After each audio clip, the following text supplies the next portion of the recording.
তো চলো বন্ধুরা, আজকে শিব চতুর্দশীতে আমাদের এখানে শিব মন্দিরে কিভাবে পূজা হয় আমি তোমাদেরকে দেখাবো। তো তোমরা যারা ভগবান শিবের ভক্ত এখান থেকে ঘুরে যেতেই পারো।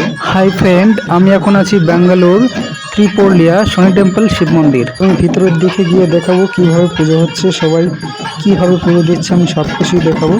তো চলো বন্ধুরা দেখো, ভিতরে আসল শিব লিঙ্গ ওখানে আছে। এটা হচ্ছে নন্দী।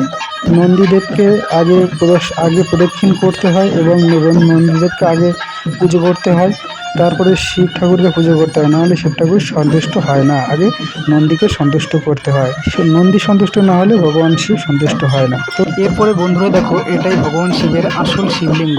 দেখতে পাচ্ছ কি সুন্দর সাজিয়েছে। দর্শক বন্ধুরা বিশ্বাস করো, এই মন্দিরের শিবলিঙ্গ খুব জাগ্রত। এখানে দেখো এই সাইডে যে মিউজিক তোমরা শুনছো, সেই মিউজিক অ্যাকচুয়ালি এনারাই বাজাচ্ছেন। তো এনাদের জন্য ভগবানের প্রার্থনা রইল, ওনারা ভালো থাকুন, দীর্ঘায়ু হোক ওনাদের, আরও যেন ভবিষ্যতে এইভাবে ওনারা মিউজিক বাজাতে পারেন শিব চতুর্দশীতে।